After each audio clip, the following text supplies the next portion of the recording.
What's happening, guys? This is Adi and Costa from Theros International. Wish we were here on some better terms, we'll say. Olympiacos, unfortunately, loses to PAOK. They fall 2-1 after eating 2 goals very early in the game with what was a really interesting, we'll say, starting lineup. But we're going to get into all of that in just a moment. Before we start talking about everything, guys, don't forget to like and subscribe. The channel's growing every day. New people find the community. New people join us and talk Olympiacos. So for those of you that are tuning in now, take a quick second and hit that like button. And if you like what you hear and this is your first time tuning in, consider subscribing and checking out all the content that we have to offer. You can also check us out on Patreon. We have a lot of great stuff on Patreon, some great content, great interviews. You can join the WhatsApp group, all starting at just $1 a month. So check us out, patreon.com/307 International. Great stuff. And we've got a couple of other great interviews coming up. We have an interview we did talking about football in Ukraine last month. And we got some great interviews about talking about some transfer stuff and perhaps even some Italian football as well. So consider checking that out. It's all great stuff and continue to help us grow the red and white community. Before we talk about the match, we also have a giveaway going on. On Instagram, there's a giveaway for the 100-year anniversary basketball jersey. So if you're a Olympiacos BC fan, consider checking that out. More stuff is coming soon. Now, moving on to the program at hand. Costa, how are you doing today, buddy? I'm doing all right, man. Decent weekend, nice weather in Belgium for a change. Pity about the result, but with the lineup that we saw at the beginning of the game, it was pretty foreshadowing of what we were going to see, at least for the first half. And it, went south pretty quickly. 2 early goals, very, very sloppy.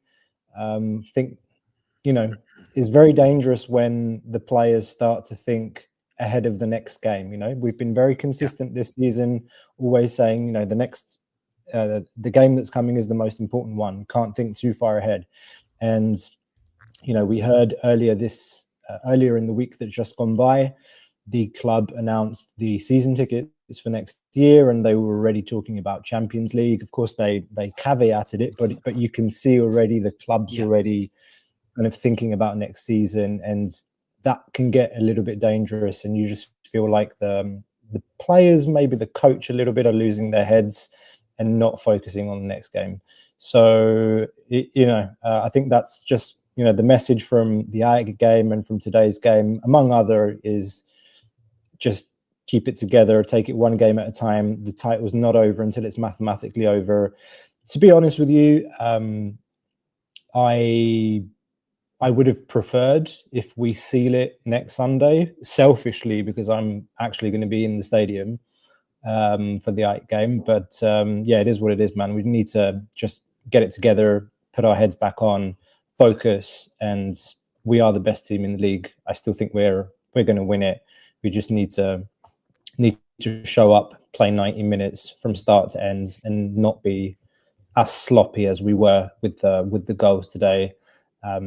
Carmo's reaction to when Kostadelias goes through, it says everything about that phase of play where he's gone in really soft, missed the header, and Kostadelias just goes through.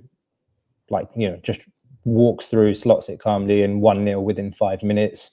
And then corner. I mean, it was very, very adverse in terms of the conditions, crazy wind, but I mean, nobody marking Madi Camara, their top scorer from set pieces this season. It's just, and the way it kind of just trickles through Zoulakis' legs as well. It's like, come on, man, 11 minutes into the game, 2-0 down.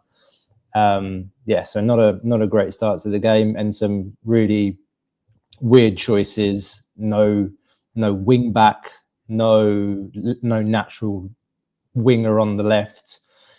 And I think a couple of people in our Patreon chat were commenting we've got 2, maybe 3 offensive players in the lineup. And okay, you try and think, all right, what's the manager trying to do here? Playing with Carmo, with Pirola, both, and Pirola as a left back, with Chiquinho wide on the left, with Danny Garcia and Heze.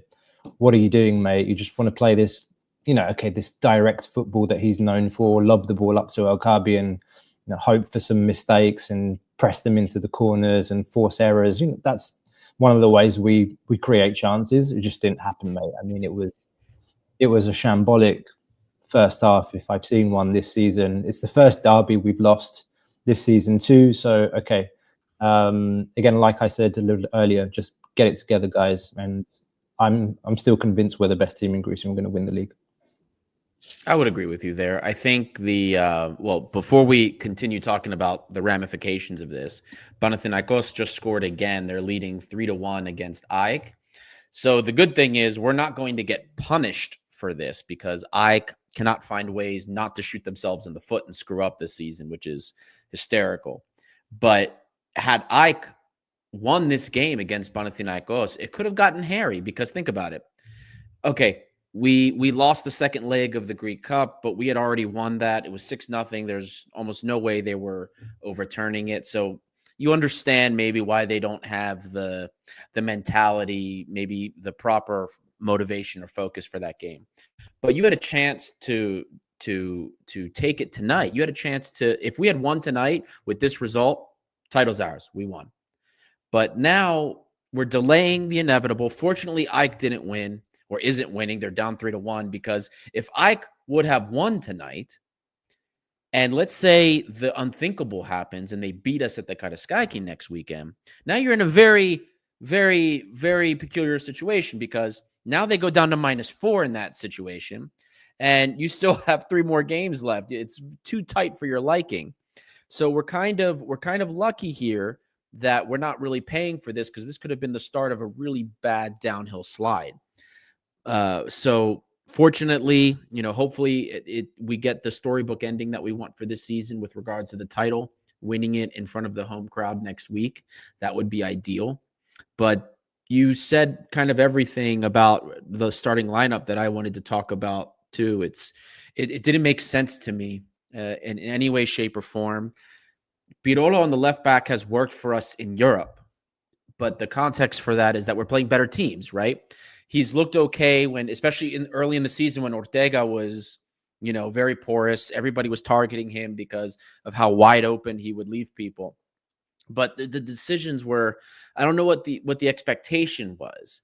I don't know, it was 4-4-2, but then it looked like we were playing with back three because Pirola wasn't trying to get forward as much. We were playing with a back three a lot. We could not get the ball forward to save our lives. And even when we did get it forward, we couldn't get the ball in the penalty area. Did we have a shot in the first half? Maybe one? I watched the game twice, and I can barely remember what we did in the first half. It was that bad. You dig a hole like that, and then the changes in the second half were good, but we couldn't dig ourselves out of it. I mean, that was a huge mistake, and that's on Mendilibar, that first half. That's all on him. His mistake, and we never recovered from it. Yeah, the first half was thrown down the toilet. Sure most people will agree, and I'll take the opportunity actually to bring in our other co-host who's waiting patiently. There he is. Hey guys. Mr. Sirmos. How you guys doing? What did you think of that first half? Honestly, after the game, I had to take a nap. It was so fucking dreadful. I just fell asleep, It was one of those Sundays where I was watching this Panathinaikos AEK game and I just fell asleep on the couch. Got Adi's text like, "Hey, where are you?" I was like, "Oh, shit." It was one of those. So, to be honest, it was for me, if I can just be honest from the start, Mendilibar showed no fucking respect to PAOK. What was the lineup tonight? You know what I mean? Just that shitty 2-striker formation that sucked against Lyon. He basically decided, we're going to ring that out again. Just awful. No shots on target tonight. Did anyone mention that yet? No, I haven't. But did he show not enough respect or too much respect? Because when you go into a game with Pirolo on the left and Chiquinho on the left, that tells me you're trying to be more defensive. So maybe he showed too much respect. Putting Pirola against Zivkovic and Chiquinho at the left. Do you guys think Chiquinho is good as a left winger defensively? I do not. I don't think he's fucking very good. Pirola was exposed over and over again, like we've seen it before. After Bruno has had like a decent second half of the season, what is even the point? Like I just think he was too disrespectful to, like, if Matthaios was here, he'd say he was too disrespectful to football today. You know, like playing players out of position. Pirola at left back, 2 strikers. You know, something he hasn't done all season at Tumba. It's like, yeah, what do you think's gonna happen? He literally was just too naive, almost, like tonight against PAOK, and he paid the price for it.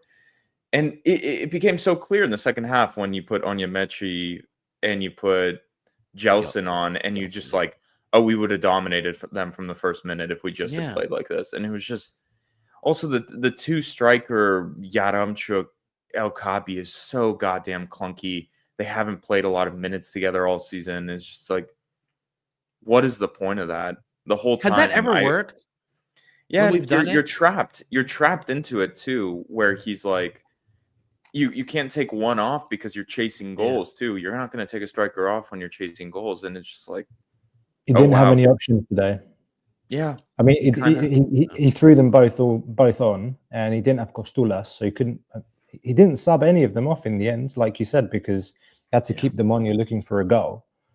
But there's been some games this season where Costulas, El Kabi, and Yaramchuk have all been on the pitch, and we found goals in some of those games. But just no, you don't do that away against PAOK, like in Tumba when they're fighting for points. Like, how not after a shit performance on Thursday? Like, put out the team lineup and style you've played all season. I didn't understand it, but yeah, I do understand it when you watch Thursday and Luis Palma and Velde are so completely shit. You may excuse the manager who says, you know what, we can't roll out these wingers, man. We can't. You know what I mean? We just can't. Luis Palma and Velde, they're done, basically. That's kind of the signal he gave to me. It was just like, I'm not rewarding them for Thursday, basically not showing up. So I don't know what else there is to say. And I don't even think Orta was on the bench either. He was injured. Yeah. Orta and Ortega were the 2 guys that we knew were not playing today. What is he? Made a glass? He came back, made a glass? What happened to him? He played like 5 games this season for us? If that. The comment here from George Botsis, he did bring up a good point. Pirola did. I'll read the comment for audio listeners. Pirola worked Zivkovic last time out in Tumba when we won 3-2.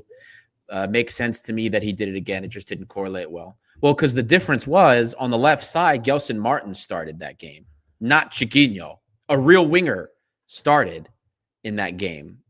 So it's like none of the context that we went in with in that game followed with this.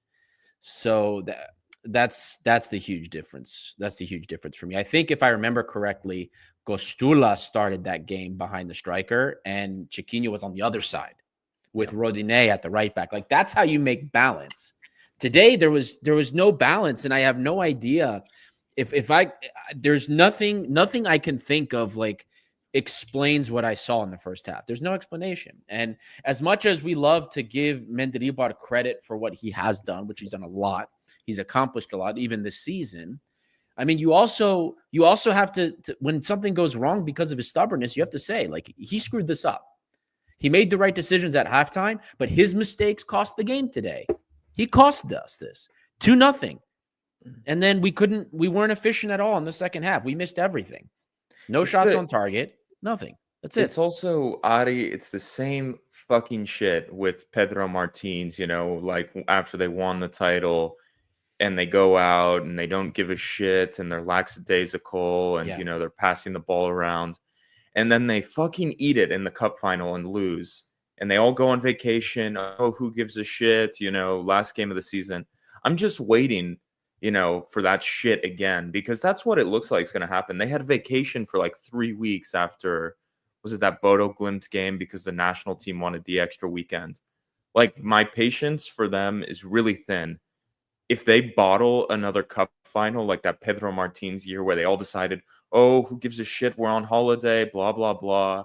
and then we eat it in the cup final, I am going to be so pissed. So I hope at least today was like a warning shot, and it's not just bullshit here on out, walk around, woo woo, like we're on holiday, because I'm getting nightmares. I don't know about you guys. That's kind of like my worst fear from the rest of the season. But I hear that. I get that. I mean, I will say this though. We had how many injuries today? Like you already brought up Horta. There was no Ortega. We had no Costulas, which kind of came out of left field. And then Gelson was technically 50-50 today, wasn't he? So he was one of those we didn't know. And even Yaremchuk was having at training earlier in the week, he had a discomfort. So we did have some injury concerns, at least to an extent. And injury concerns we did not have last year. Like we weren't worried about this many injuries at any point last season. Yeah.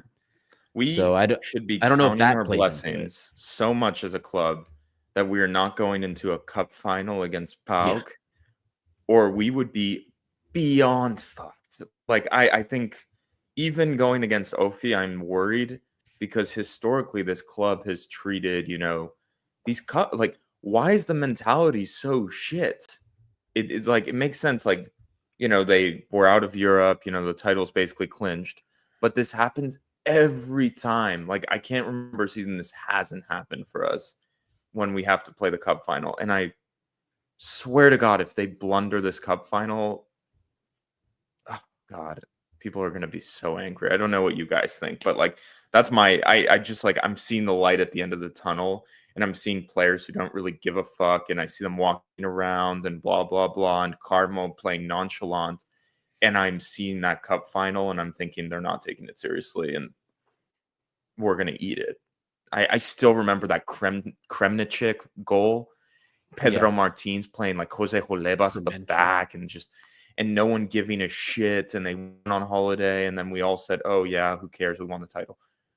I do not want that to happen again this season. So I hope we're on the back of them, so I just hope it's more like these past two games are a wake-up call versus, who gives a shit. That's my take. So Costa.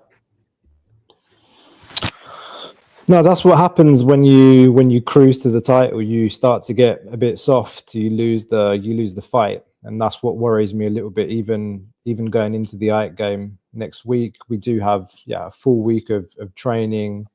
For me, that hopefully we wrap it up next week, man. I mean, I think there are there are bigger talking points from this game that we can explore. One of them is Carmo. I don't know if you talked about it last week or in general, but I did. Man, was it own goal last week?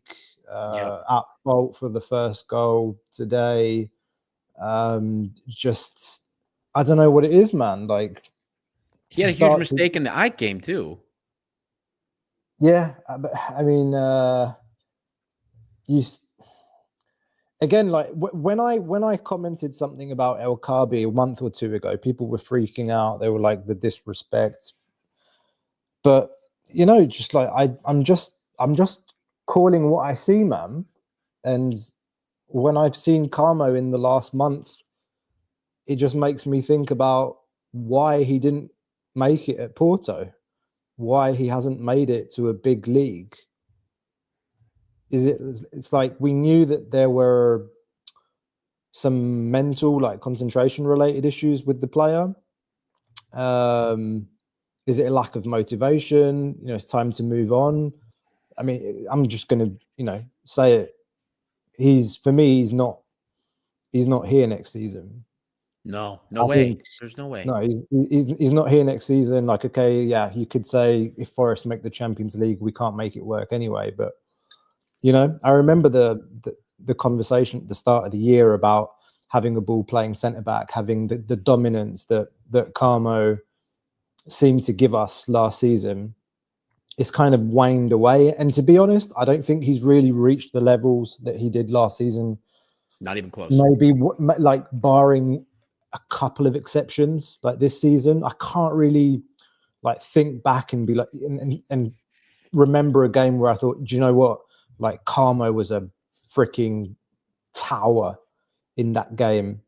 You know, I'm struggling a little bit.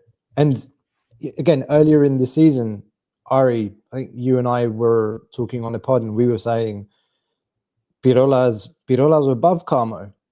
Yeah. You know, and again, I think it was really early on in the season. It might have been October, November, and people were like, "What are you talking about?" Blah blah blah. It's clear, and there's an issue there at the back going into next season. I mean, Martial's been banging on about it. Retzos' fitness. Retzos is our best centre back when he's fit, and he's played 28. Close to 30 games this season. He's had some like injuries in between. Yeah. He hasn't even played 3,000 minutes. It's going to probably be 2,000 some minutes by the end of the season. So what do you do? Who do you rely on next season? You're going into next season with Pirola, who's wanted by a number of teams back home in Italy. You've got Retzos with his injury problems from time to time. Biancon, who for me is a nice squad depth option for the Greek league, like against some of the mid-table teams to rest Retzos. I think he's a good option in that respect. Looked so out of his depth today. Can we say that? Looked so out of his depth, just like completely. And you're not facing a top striker. I mean, with all due respect to Chalov, who hasn't really done it for PAOK, but you know, whoever plays in Lucescu's system and is the number 9 up front, if he's not Prijovic, it's a bit of a difficult position to play in with Lucescu. But yeah, man, like I think again, we need to think about that going into next season. I think that's an interesting discussion. It's this is a Mendilibar thing for me also, with the chopping and changing of the center backs, and we're going to go Carmo here. We're going to go Pirola left back. We're going to sub in Carmo. We're going to play Biancon. We're going to play the 2 left footers. We're going to Retzos is injured. Now it's been chop and change all season, man. Like it's been, you look at Biancon and he had like no idea how to play next to Carmo. Like one would go, the other would go. And then there would, that was kind of the goal. It was just, for me, that's been one of the issues from the beginning of the season, that this yanking and pulling of the central defenders, that he would do. And it was clear today, as soon as Biancon came off, that Carmo and Pirola felt much more comfortable together than Biancon and Carmo felt together. And Carmo had the pass leading to the goal as well, if I'm not mistaken. That was one of his classic,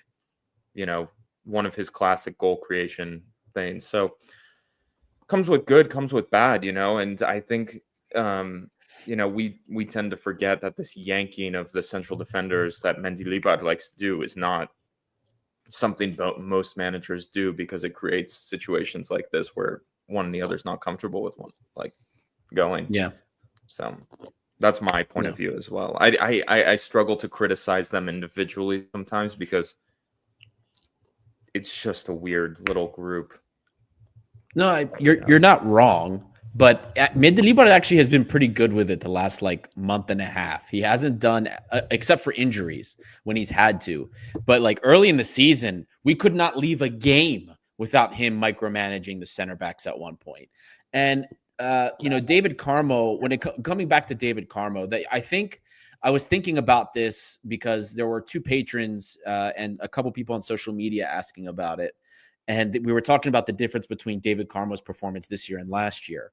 And funny enough, last year, especially in the playoffs last year against Greek competition, he got beaten on the ground relatively easily by certain, especially Ioannidis had done him in a couple times, a couple of offensive players. But in Champions League, in Conference League, he didn't get beaten on the ground as easy. And he was the best in the air. In Greece last year, he was the top aerial dueler by far. And even in Conference League, he was one of the best in terms of win rates in the knockouts. This year, though, you're not getting that. He's getting beaten on the ground a lot. He's out of position constantly. And in the air, he's not as dominant as he was last year. So even though his possession is still decent, like you're not getting a lot of those big plays from him that you would last season. So when you're not getting the best out of him from his best attributes, you start to see the worst more. And you're noticing more how he gets beaten on the ground, which, funny enough, isn't that much different than certain things last season, especially in the playoffs. I don't know. Maybe it's focus. But when Costa brought up the Pirola comment, like, I have gotten so many angry messages about how our takes about Pirola being like more consistent and better for the team now. And people seem to confuse that with potential. Like, we're not saying Carmo doesn't have more potential as a player, because David Carmo, I think, overall probably has the higher ceiling. But right now, Pirola is the one that's giving you the most. He's the most sure defensive center back that you have outside of even Retsos. And his ball playing ability has improved massively over the course of the season. We've witnessed it. Pirolo's actually kicking the ball forward now. He doesn't just look for the 5-meter pass, the easy one next to him. He's actually built up confidence to play the ball forward. He's playing, 15, 20, 30-meter passes more frequently. He's comfortable dribbling the ball at his feet more. Maybe that's because he's got better ball players next to him that he's learning from them. But we're seeing things that we did not see at all from Pirola in the beginning, and he's becoming like, hopefully we don't sell him, but he's becoming a player that's like, man, this guy is going to become a great center back for us moving forward if we don't sell him over the summer. But as far as the center back issues are, I think you had brought up earlier, Costa, or was it Lambro that brought up Martial's concerns for the center back? We know David Carmo is not coming back. We know we need one really good center back option. And then if we sell Pirola, we need to find two, at least two, because God knows if Panos Retsos is going to be healthy, for more than 20 games next season. We don't know what's going to happen. Last year, maybe, was it an exception? Did we get really lucky and we had a healthy Panos Retsos for the entire season? Or is this what we can expect? Is it 20 games? You get 20 games out of Retsos and that's it. If that's the case, you might need to find another center back. What are you going to do? I don't know. It felt like it's difficult to judge the whole thing today, but I don't know. A lot of the players, if I was a lot of the players in their position, there's Champions League spots for next roster, next season up for grabs. And so many of them showed up like they don't give a fuck. That game on Thursday with Ike too, like, who gets up for that? It's difficult. But you're Velde, you're Palma, you're some of these guys, and you're Stamenic didn't play today. Velde didn't play today. Palma, though. Yeah. You're basically done. Underwhelming.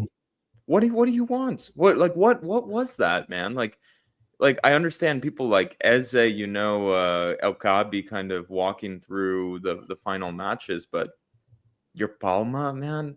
You're some of these guys, Yeah.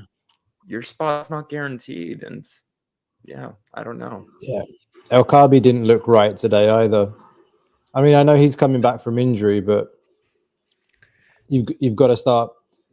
Again, I'm going to get shit for this, but you've got to start asking the question, like, okay, man, the guy's been absolutely terrific for us. Like, free signing, maybe scored close to 100 goals. I can't even. I don't have the numbers. Ari, you've got the numbers, but. If a bid comes in from Saudi and he wants to go this summer, I'm seriously considering it. Like, call me crazy. Like, Yaremchuk's looked great. It hasn't been consistent all season. But again, we look at the amount of minutes and the production in the minutes that he's played. I don't know, man. That's a big question mark for me. I don't know. Can El Kabi repeat what he's been doing for a third season straight? He's not, he's not how old is he? 31. Yeah. I mean, he's not old. Still got good years ahead of him. But if you get a good bid, do you say no? I don't know, man. Like, it depends. What's a good bid? Do you think? Like 5 million? Is that what you're talking about? 10 million, okay. 10, 15. He hasn't scored a goal since like mid-February in the league, right? He's been hurt. Yeah, he's been hurt, but also he hasn't scored a goal since like Matthaios in the league. I think he scored that goal against Ike, and then he got shut down, right? So, I think, And the thing with El Kabi is too. I mean, let's say my worry is that this injury that he sustained is like a lot worse than what we were made to believe. And watching him today, I didn't recognize who was on the field. Not moving the same way, not pressing the same way. I'm way more worried about his physical shape. And maybe, I don't know, maybe that because he's just coming back from injury, he's got to work himself back to that. Yeah, but this is a player whose entire profile, everything we've seen has been based off of his work ethic on the field. Yeah. You don't get much in build up from him. So if you don't get that, I mean, do you think he gets that back by the time we only have 3 games left now? Yeah, or but 4 games left? You think you're going to get that back from him when you put him next to another striker who they both go and press the goalkeeper? Oh. You're not going to get the best out of the guy. Like what No, you're that's not also putting him true. in a position to succeed in my opinion. But, if you want to work El Kabi back up, play him as the sole striker like you have with Chiquinho behind him. And I know they fucking suck, but play Palma, Velde, Martin's different category than those two, but play one of the wingers and just play like you have all season. Play the players in their position and let the cards go. That's my opinion. I just can I just read this comment from Steve? Like, Yaremchuk finally proved he's a good striker, man. Yeah, he didn't finally prove it. The signs have been there. The signs have been there for a while. It's just people were upset because his end product, he wasn't getting it. You know what I mean? He wasn't getting the actual goal, but the signs were there, man.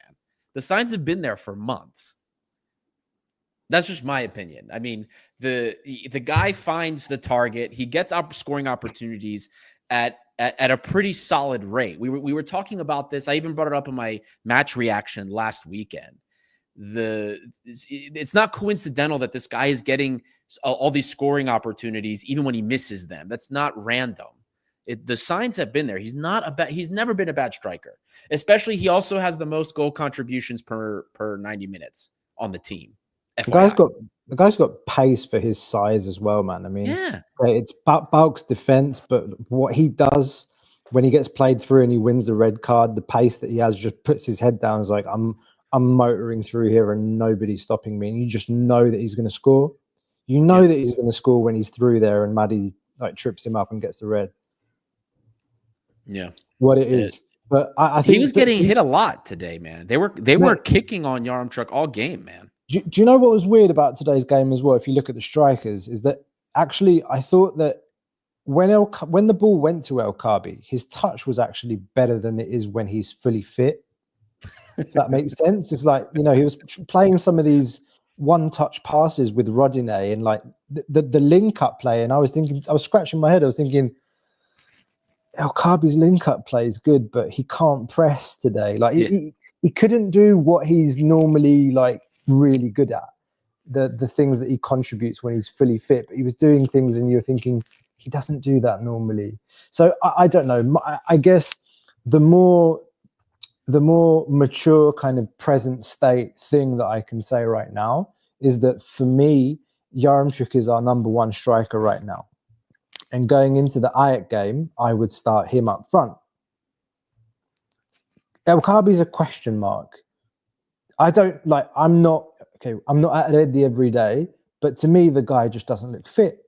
And I was screaming in the second half to myself, take him off, take him off, take him off. He's not contributing anything. He can't get up for any headers anymore. He's not pressing. He's not getting on the ball. He's not getting into positions. Take him off.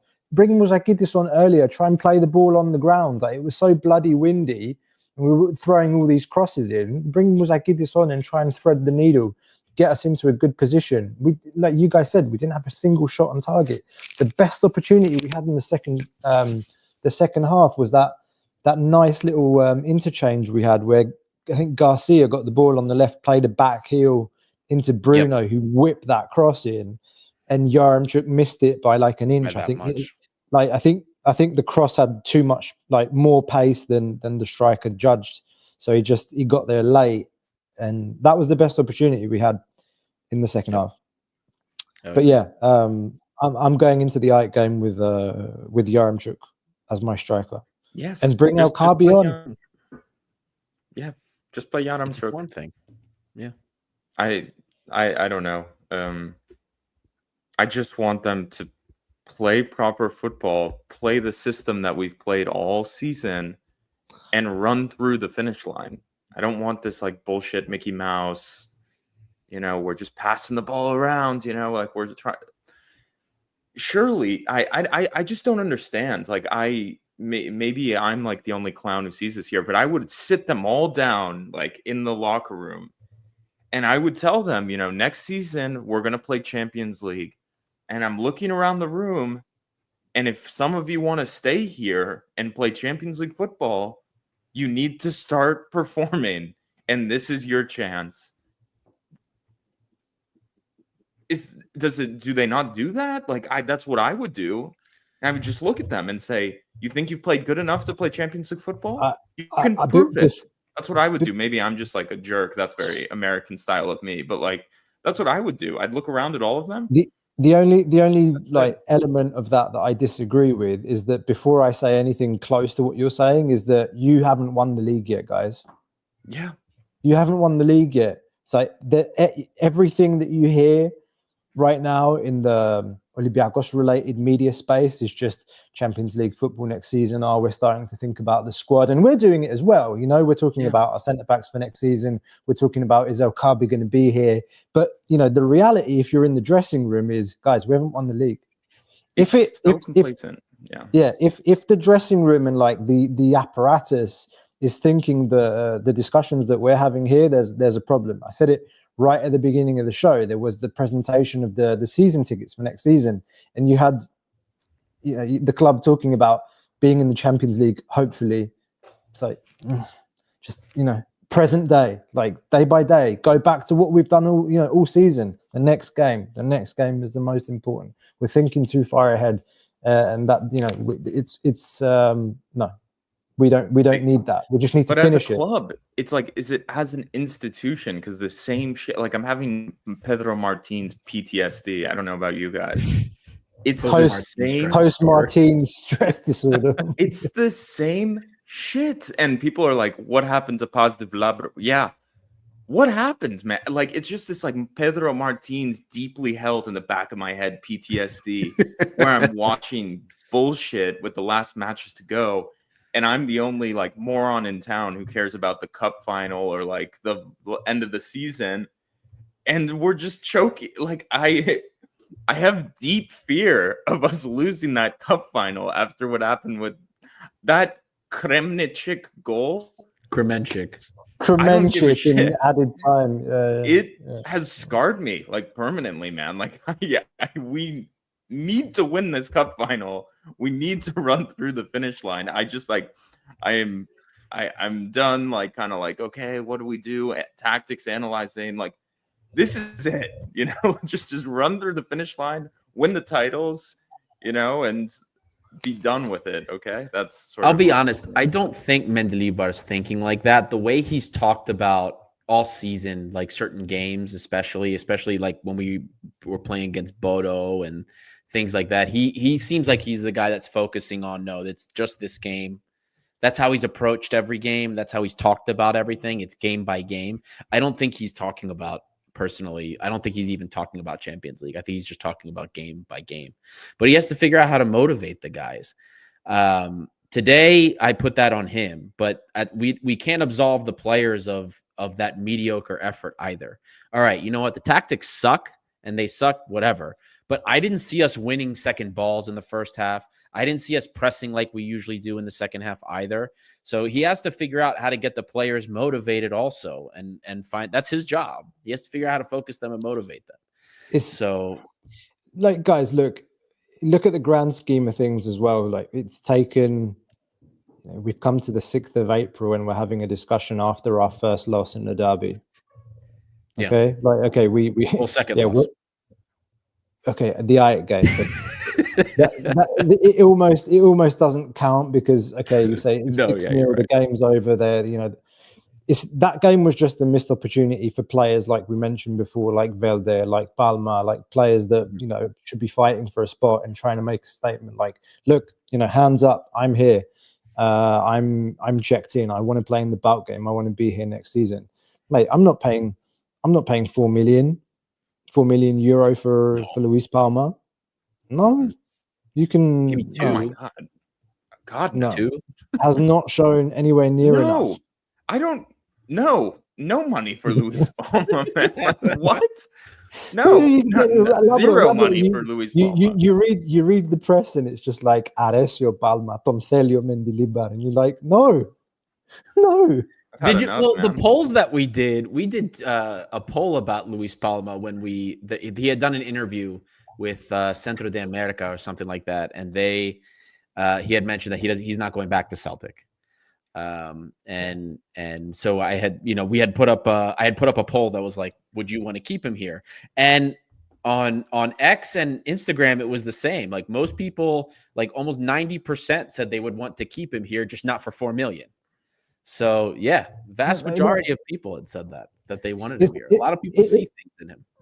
It's one of those discussions again, like, can you get Palma for like 1.5 million or something?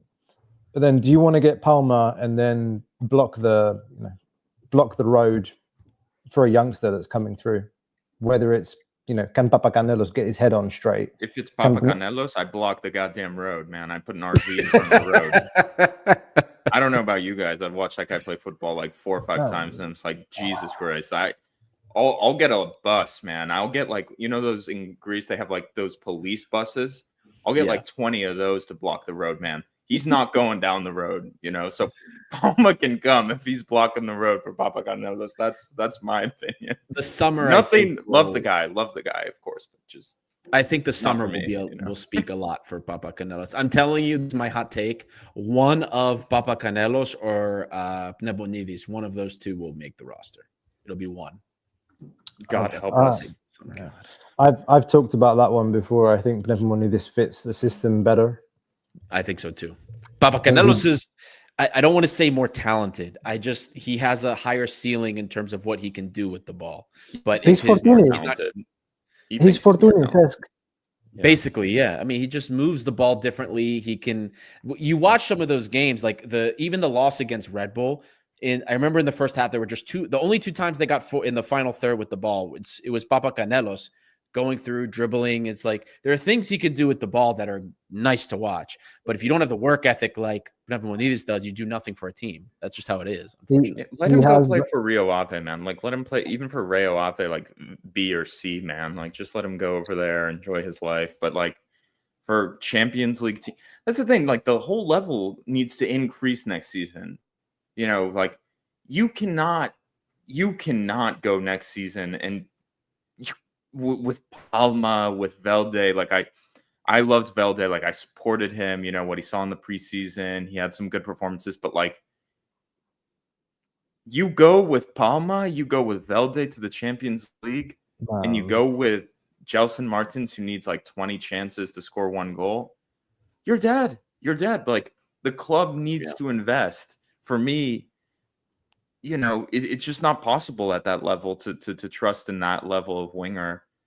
And Rodinei as well at pushing 33 as well. It's just like there's going to need to be investment. We know that for sure. Second thing is you need a serious 6. You need a stronger, just need a stronger defensive midfielder for me. Danny Garcia, I think, has done a job a lot of games this season. But at that level, I think he's going to struggle as well, pushing 35 years old as well. That's just my opinion. But like all of these players, you'd think, okay, Luis Palma, he knows the Greek league. He can do a job against some of the mid-table, like minnow teams. And with a preseason, you tell yourself, but we know how this is going to go. We're going to negotiate until August, and he's going to come in August. So what preseason? Yeah. We all know how this works. Yeah. Do you keep Danny Garcia? This has been a discussion point, I suppose, as well in the press, like the last few weeks. Danny Garcia and Biancon, their contracts are up at the end of the season. Do you keep them? Right.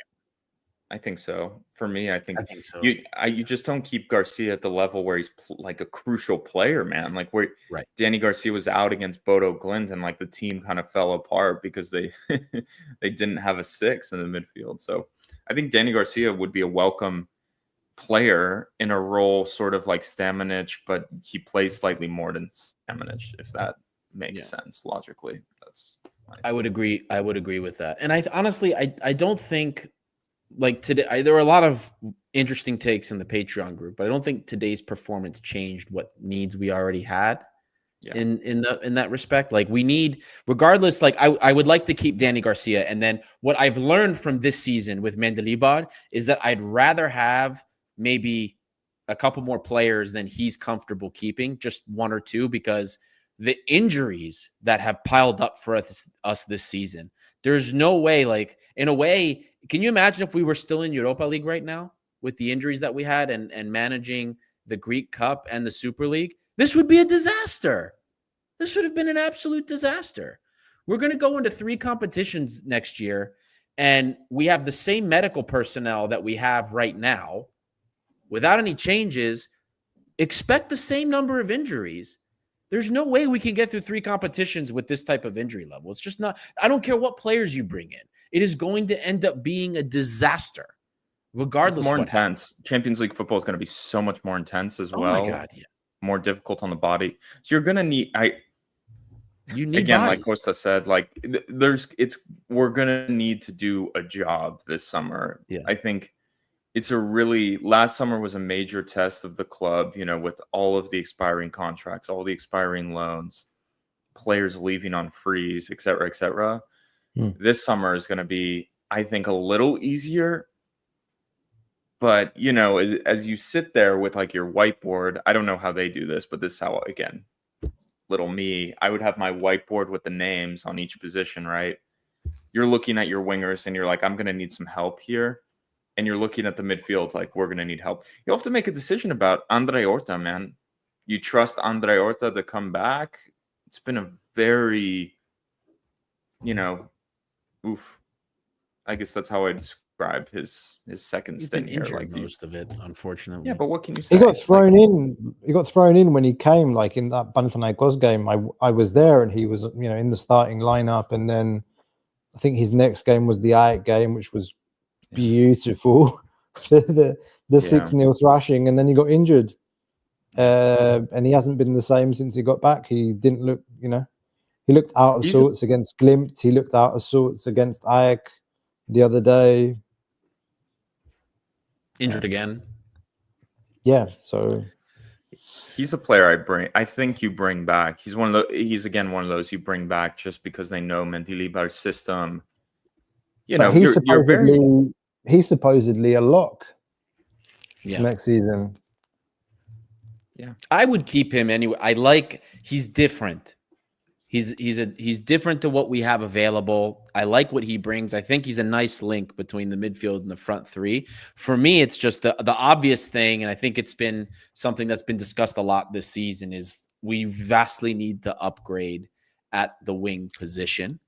The only problem is, I think what a lot of people want to see at the wing position is not what Mendy wants at that position. That is probably going to be one of the most difficult things for us, is assessing and getting what we actually need for the wing position that will give us success in Champions League.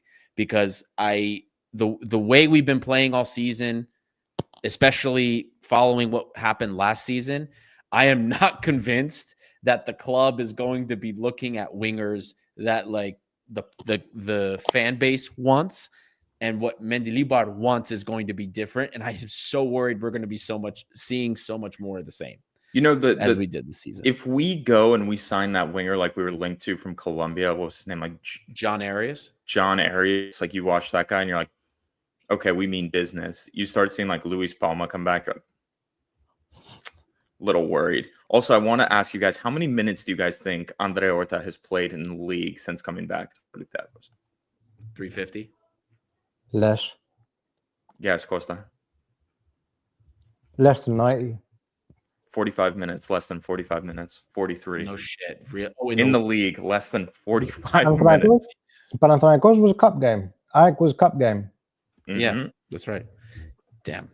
I can tell you right now, he played 28 minutes against Ceres and 15 minutes versus PAOK. That's all he's played in the league all season so far, the second half of the season. That's crazy. Talking about the injuries. Yeah, he hasn't played 90 minutes. He literally has not played more than 65 minutes the whole time he's been back, I think, looking. So are you guys worried about the injuries like I am? Like I feel like every week we're talking about, oh, we don't have a player this week. We don't have these players. How often have we been at full strength this season? Since after Christmas, it's kind of been 1 week it's this player, next week it's another. Yeah. It's been a bit janky, but it happens. I also think it comes down to the inconsistency at certain positions, like where you don't trust your wingers, so you put an overburden on some players. And then he didn't trust Yaramchuk for most of the season, so he put an overburden on El Kabi. I think there's been this burden where he's been forced into using certain players because he hasn't trusted certain rotation pieces. Other, like, behind the striker, he has three options. He has Chiquinho, he has Costulas, and he has Horta. Versus on the wings now, I think in his head, he basically he's like, I've got Rodinei, I've got Gelson, and disaster break glass, I'll bring Palma on. And that's like it, And so that leads to more minutes elsewhere and more players kind of, being forced into that. And then in the midfield, I don't think he'd ever play Stamenic. So you have a scenario where you have You have Garcia, Musakitis, Eze. Am I forgetting someone here?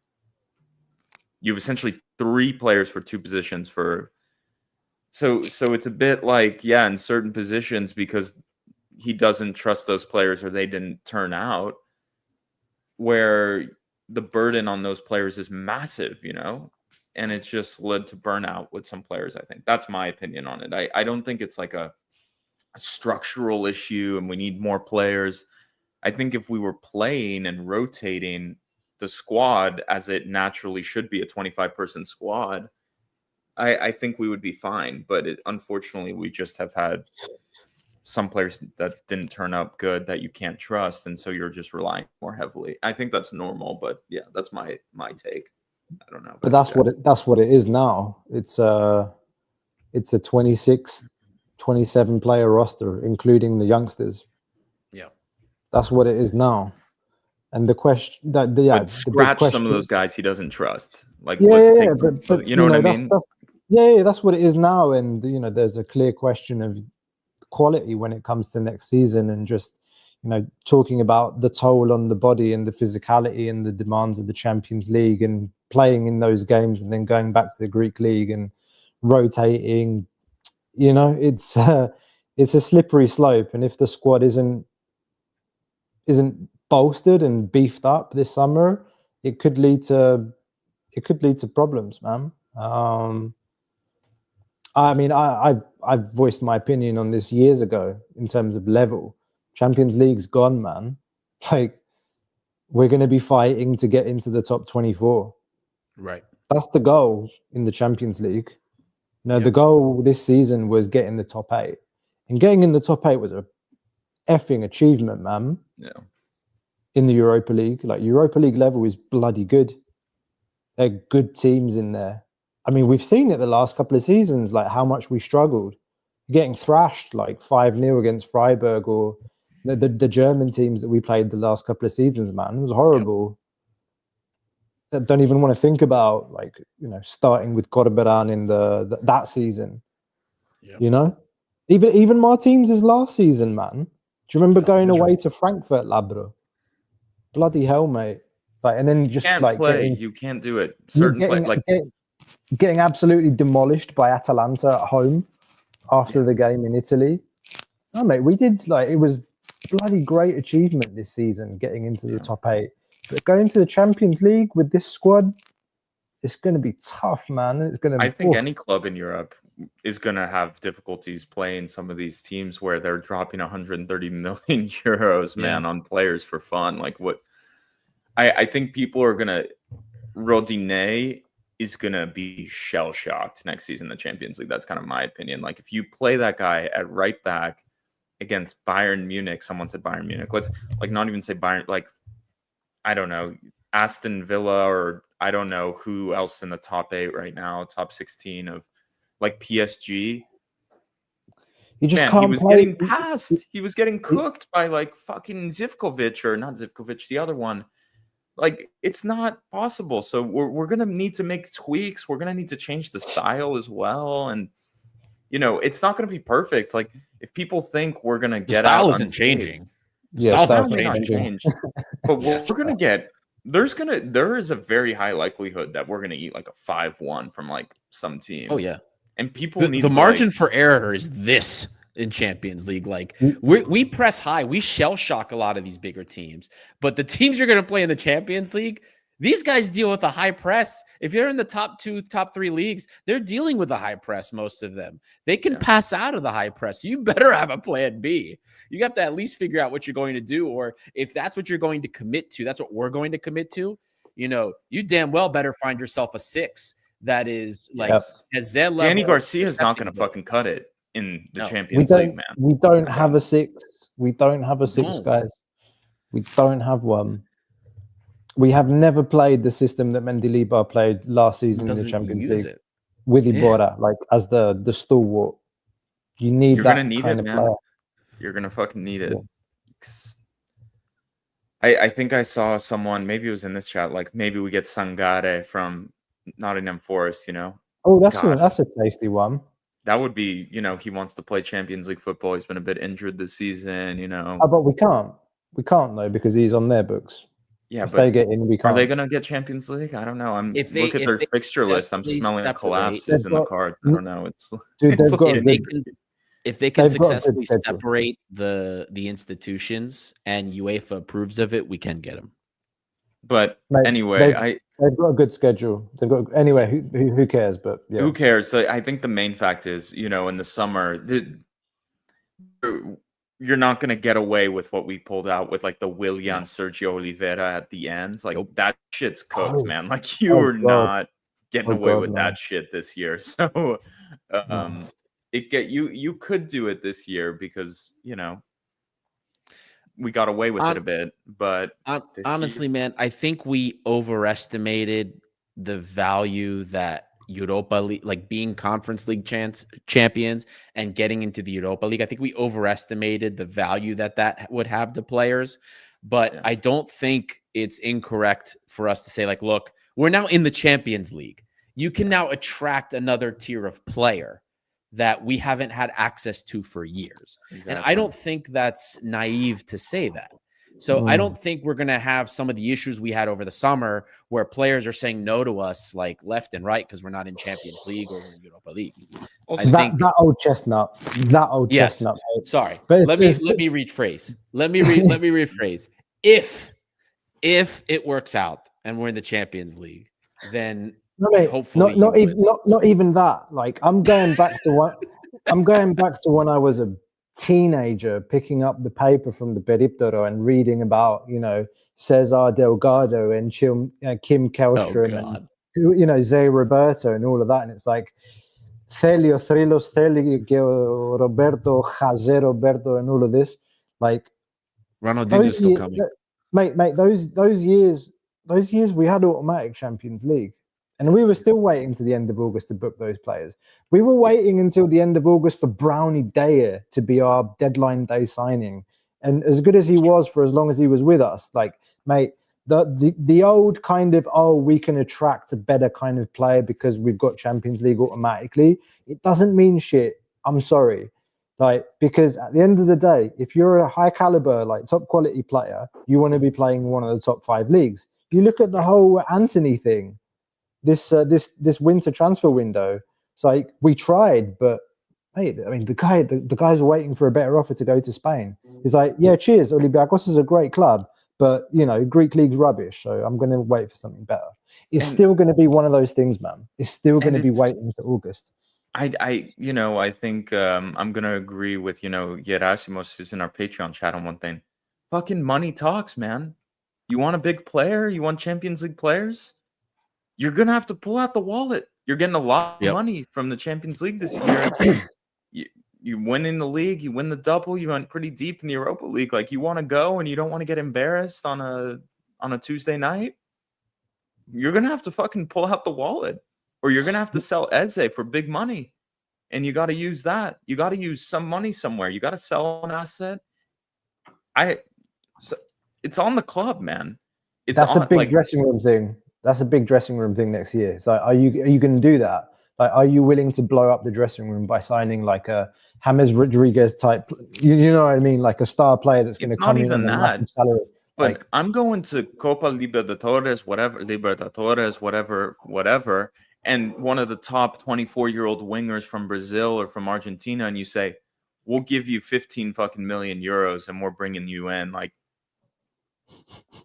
30, you know what I mean? Like, you're going to have to do that, man. Like, this thing of like, oh, Anthony will come now that we have Champions League, you know, it's like, it's bullshit. But you know who will come? One of the best players in South America will want to come play Champions League as their jumping spot into Europe.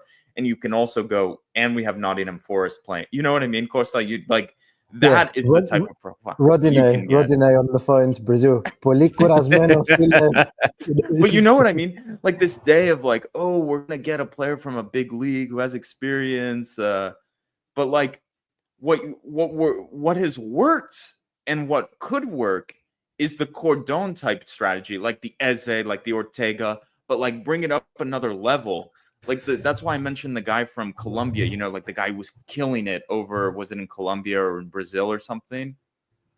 So that is the type of profile for me that you're going to want to get, because like these are guys who, you know, they're playing in 70,000 stadiums in Brazil or Argentina in like elite competition, very good competition. Brazilian top division is probably much better than Greek Super League. Like, for being honest, I saw like Wrexham FC on the table or on the TV like a while ago. The stadium is like 10 times better than like the bottom 6 teams in Greece. You know what I mean? So it's just let's give Gustavo Scarpa a call again, mate. No, but the thing is like the transfers that I'm talking about that may be what you're needing is like it's a serious job. It's not like agent calling it, like it's going to take scouting, it's going to take like discussions, it's going to be challenging, but like it's also riskier. It's riskier now you're because you get from South America to here, and you know. But do you think I don't see where else you're going to go? For me, I don't know. Do you think it's a bit funny that like Edu hasn't officially signed anywhere since he left Arsenal? It is odd, like, right? That he's not like announced. Yeah, he's not announced. And there's this whole thing with, was it Sao Paulo in the end that we signed an agreement on the academy level? So clearly there must be something going on. Like we're casting the net out into South America. There's this whole, you know, okay, Olympiacos, Rio Ave link as well. And, you know, a lot of Brazilian players, for them, Portugal was their first kind of point of entry into the European market. So I think there's got to be something going on there in the background, and hopefully Edu's been working on this since he left Arsenal.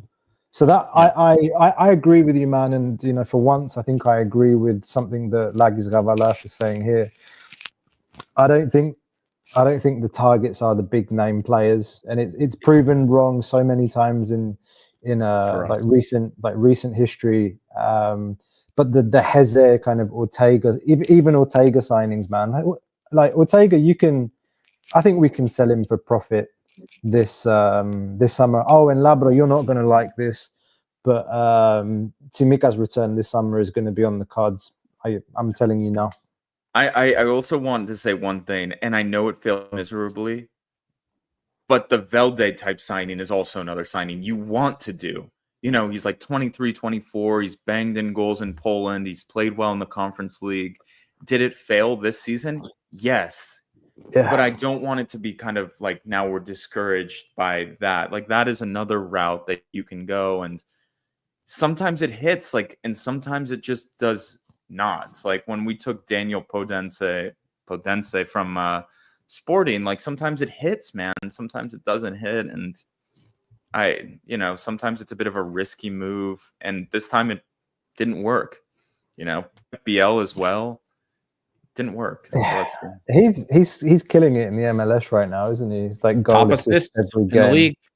Hugo Ex- Kuiper's top goal scorer as well, baby. 1-2 punch right there. That's Ortega. the one that Well annoyed represented. everybody. Yeah.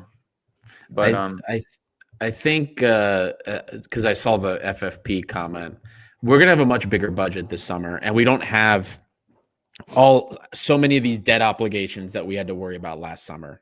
Yeah. So I'm expecting we still spent, even in the conditions we had, was it like 12, 13 million when it was all said and done this past summer with no sales, or 3 million, 4 million in sales, whatever it was.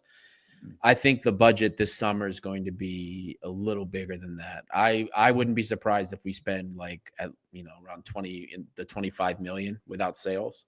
We make sales, I could see us selling, having a budget of like 30, 35 million. And I think Adi's just said it below. We have sellable assets now, Adi. Like we have lots of them.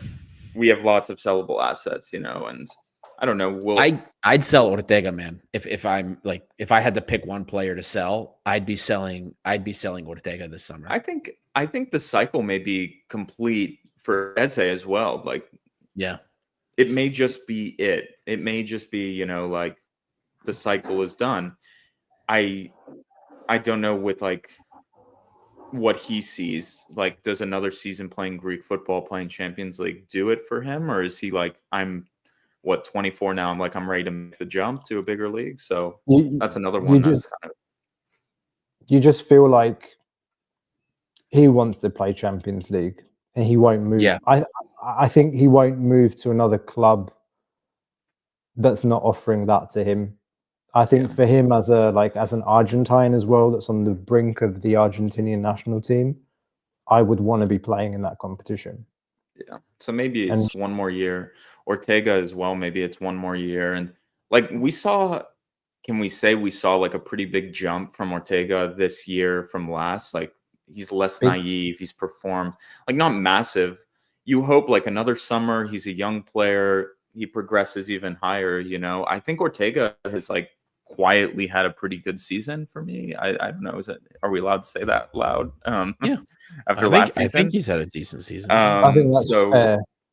I think he's been consistent. He's been good. I also think defensively he's been much sounder, less naive, more experienced, and that comes with age. So been a bit more physical too. Well, he's had some good games this season where you're like, he's out-muscled opponent and bullied opponent wingers, got forward well, been aggressive.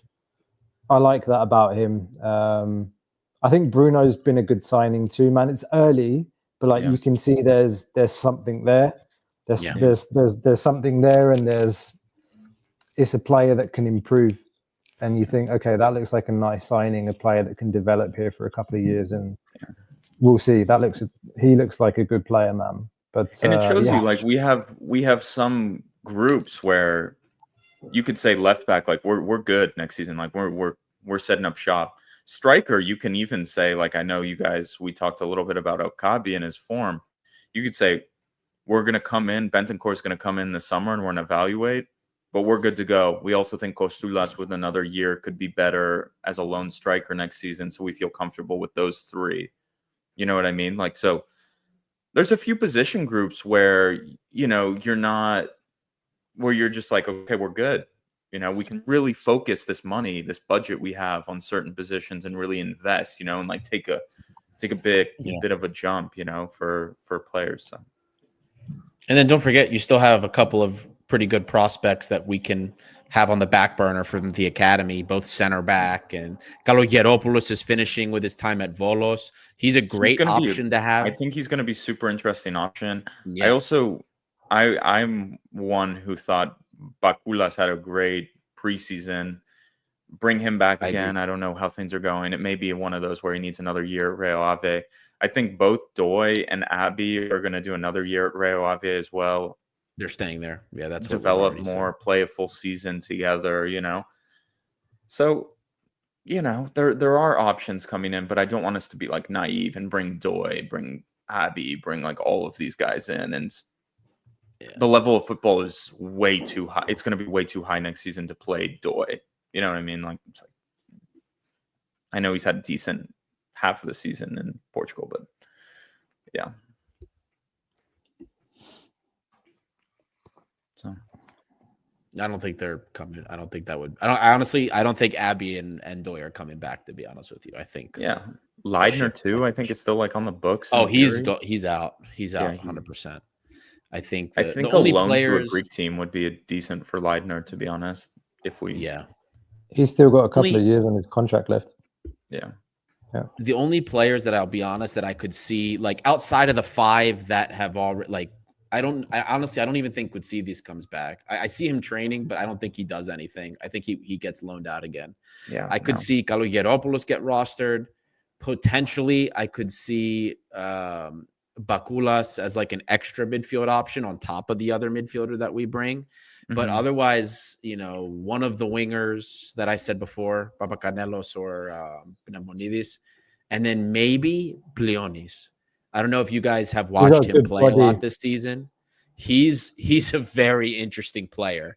But, is there going to be space in that midfield for him? But I don't think so. I don't know. I don't think so. But he's one that's interesting. He's got a really good body. Yeah. Like, how old is he? Is he 17? I think he's 17, or he just turned 18. I can check. But the way he controls the ball and he moves the ball. He looks like Iborra, man. He looks like Iborra. Like when he's playing with the youth, it's his size as well and his technique on the ball. Yeah, it's just super impressive. The same thing we said with Mouzakitis. Costa, you remember when we talked about how Mouzakitis moved the ball around? How silky he was with it, like how clean his touch is.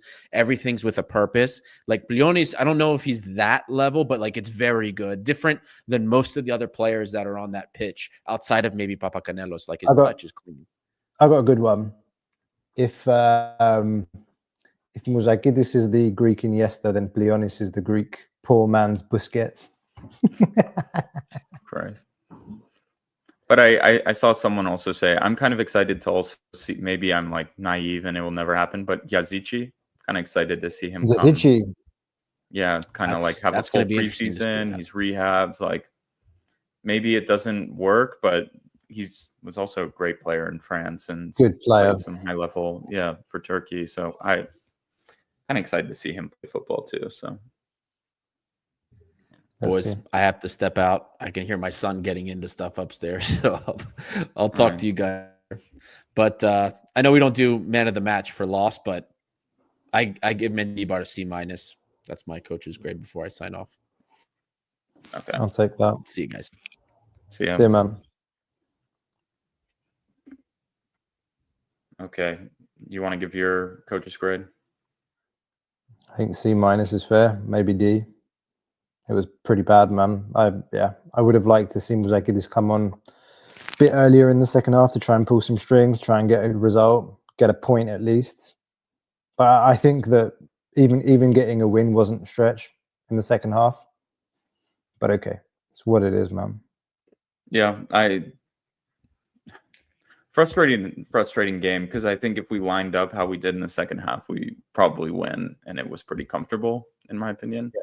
I also think actually if minus one of the strikers, if you had like El Kabi coming off the bench for Yaramchuk instead, like in the 70th minute, and you played Chiquinho and even like Palma, we were joking about him, but I would prefer Palma starting, as a natural winger with, or Gelson even. I guess he wasn't fit, but anyway. Is Velde your flop of the season? I think Stamenic is worse, no? I mean, I guess I was thinking. I'm asking, like, because I was legit kind of thinking about this week, and we do have the annual Thrillos International Awards. One of the categories is coat of the season, palto of the season. Do you know why I'm thinking about it? Or Willian, man. Surely Willian, no? They were like, okay, so yes, like you think Stamenic, you think Willian, they were both free transfers. This one you actually forked out a bit of money for. It's like 3.5 million plus some bonuses as well. And the fact that he got me so excited at the start of the season, just every single game in preseason, just like this guy's banging in goals, this guy's dishing out assists, he's coming on against Forest, and he's just like changing the game in the last 25 minutes of the friendly. You're thinking, oh my god, like we found a good winger to come in after the short guys left, and it's just been bad. Yeah, it's just been like this all season, man. And you know, we've tried on this podcast as well to always try and find the positives and support, but it hasn't happened, man. And that's the way it is sometimes. And nothing against the guy personally, just hasn't worked out. I don't know if I tried to support him, and I think he got really unlucky too. Like with some of he should have had so many assists, at certain moments in the middle of the season, and yeah, and it finally felt like he was getting into the plans of the manager. He's buying into the system, and then just like a lifeless soul on Thursday against the Ike, and you're just like, it's over. It's over. You know what I mean? So I have a feeling though that he's going to go the Pep Biel route, which means I think we're going to get our money back, if that makes sense. I think we're going to loan him. I think he's going to do decently, maybe another loan, or maybe he gets sold and we flip him as well. So that's because he has talent, man. He has talent. I just think there's something off mentally. Just, he cracked. Maybe it was too much pressure here. I have no idea. I just following in the footsteps of two legends who left. Like, yeah, it just didn't work. It didn't click. So. Are you ready to have that conversation this summer? About who? About Fortounis and Pedence potentially coming back. The return. I hope it doesn't become a saga. I'm ready for it to be I'm ready for it, but I'm also just not ready for a saga, if that makes sense. I'm not ready for last summer. I'm not listening to the space and seeing stupid people post stuff like, oh, I got inside info on the space, but I can't say, like, everyone listen to me on Twitter, even though I have nothing to say for 30 minutes. But me and Stefanos from the Patreon are still there at like 2 a.m. listening to this guy and like, oh, don't worry, he's going to tell us what's going to happen soon. So, yeah. Oh my God. It was like, yeah. If it's going to happen, surely it happens, this summer, right? If they return. Do you bring Pedence back? I'm not opening that tonight, Korsta. It's too late for you. I see you. We're not going there. It's not that. It's not, if that 2-0 had become 4-0, maybe we go there tonight, but we are not going there tonight. Like, I'm not even entertaining it yet. Okay. To be continued another time. But if it means no Luis Palma, like, fuck, man. Yeah, okay. I really think also the owner of the club, if we know anything about him, I think he would be keen, maybe, on making kind of a splash. You know what I mean? Kind of like we're back in the Champions League. Like I want to splash, yes. Splash, and I see him coming back as sort of a splash and blah blah blah. And there's those kind of weird rumors about them being bankrupt and they're not being able to pay their players. And yeah, also I think Fortounis had a great season over at that club. He scored today. I think the issue for them is like financially. All these Saudi clubs, it's like financially, are they doing okay? It's like the old Chinese Super League where it's kind of like 1 year a club for no reason just goes bankrupt, and it's like, who knows type thing. So I guess we're gonna see. Our friend Hussein is that guy on the Twitter things. Like he's already in Piraeus, says Hussein. There's no way. He banged in the goal for Al Khalij. And yeah, he was playing against bottom of the league. Jesus, this just popped up on my phone. Pavlidis scored a hat-trick today. Yeah. Against Porto away. Wow. I'm looking, God, Fortounis like may want to come back. I'm like looking, man. He was playing with PAOK legend Thomas Morg. That was like are they the playing for best the same player on team his now? team. They're on the same team. Don't they have Nare on their team as well?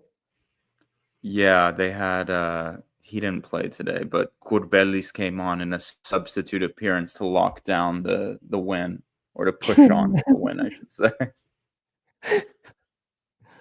Oh my god. But their best player, I can't find their best player is Amir Sayoud from Algeria, against who they played against.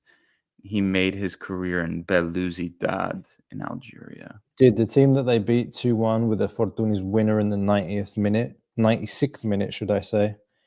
They were bottom of the table. Yeah, Bottom of the table team. Man. But they're what? They're in 10th place, so they're like the Crystal Palace of Saudi football or something, you would say. No, that's disrespectful to Crystal Palace, man. They're actually pretty good this season. But like, I saw someone who was just like, you can look at a Premier League table like 12 years ago, and the constant will be Crystal Palace in like 12th place. Like you can just go like every year, and it's like 10 to 12. It's like Crystal Palace every season. Consistency, man. Consistency, innit? Indeed. But yeah, we'll see. It's weird. Also, it matters with Donis, man. Like, do they fire him? Does he go to another job in Saudi Arabia? I know Durekas's club is getting promoted to the first division, and they're trying to sign Kevin De Bruyne. NEOS. They just clinched promotion. Neon, maybe that's it, not NEOS. Neon. Yeah. So maybe, I don't know. Maybe De Bruyne is coming to Greece. Saudi, or he's going to try to compete with Pep Biel for the assist title in the MLS, baby. But we'll see. And it's been a rough season for Podence's team, man. Like, they're in 6th or 7th place. Yeah, I'm just looking. Yeah. Podense didn't play today, not on the bench either. Not sure what happened there, but injured as well. Unclear. Yeah, so let's see what happens with our injuries as well. Waiting for Retsos to get back. Kostula should be back next week. I think he was left out of the squad as a precaution today, so I don't think it's anything serious. Retsos, we don't know. Ortega, we don't know. Who else are we waiting for? Gelson should be fit. Orta, don't know. So there's a few question marks for next week. Yeah, it'd be great to have Retsos play next week for the title. Ideally, you want your captain out on the pitch. Yeah. Let's see. What is it, midweek or is it next weekend? Dude, it's Sunday. Oh, it's Sunday? Sunday. Anybody who's watching the show now or anybody who's tuning in later, let me know if you're going to the game next Sunday. I'll be at Karaiskaki. Would love to meet some of you.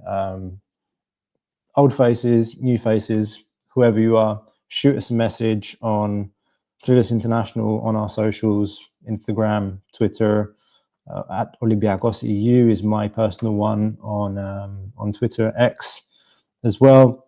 Yeah, let me know. All right. Cool. No, awesome. Hopefully next week is the week, and also we're approaching Easter. Everyone who's doing that sort of, the difficult job of, what is it, fasting, they call it. Yeah. Good luck with that. To all of you. We're watching from afar. You keep going.